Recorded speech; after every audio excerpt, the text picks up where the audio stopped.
கிராமப்புற வளர்ச்சி, இளைஞர் முன்னேற்றம், போதை அடிமைகள் மற்றும் எய்ட்ஸ் பாதித்தோரின் மறுவாழ்வு, ஊனமுற்றோர் மேம்பாடு ஆகியவற்றுக்காக 5 தன்னார்வ தொண்டு நிறுவனங்களுக்கு ஜப்பான் அரசு 2 கோடி ரூபாய் நிதி உதவி அளித்துள்ளது. தமிழகத்தைச் சேர்ந்த 3 தொண்டு நிறுவனங்களும் ஆந்திராவைச் சேர்ந்த 2 தொண்டு நிறுவனங்களும் இந்த நிதி உதவியை பெற்றுக் கொண்டன.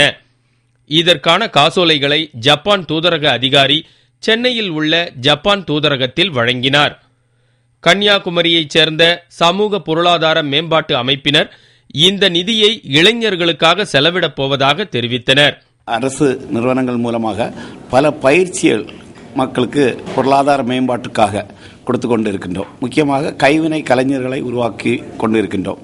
குறிப்பாக lace, embroidery, natural fibre, seashell craft, coconut shell craft ஆகிய பயிற்சிகள் அளித்து கொண்டிருக்கிறோம்.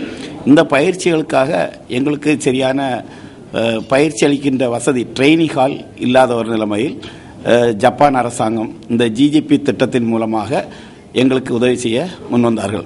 நிதி கொடுப்பதோடு மட்டுமின்றி அந்த நிதி முறையாக செலவிடப்படுகிறதா என்பதையும் கண்காணிப்பதாக ஜப்பான் தூதரக அதிகாரி தெரிவித்தார்.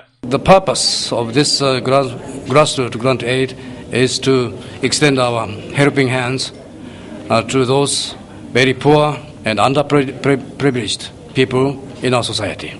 And all these NGOs are working, and they are working dedicated to the purpose of uplifting the life of these poor and very much disadvantaged people in society. உலக அளவில் இளைஞர் நலன், நோய் எதிர்ப்புதான் பிரதான விஷயமாக எடுத்துக் கொள்ளப்பட்டு வருகிறது. அந்த வகையில் ஜப்பானின் இந்த முயற்சி வரவேற்கத்தக்கது.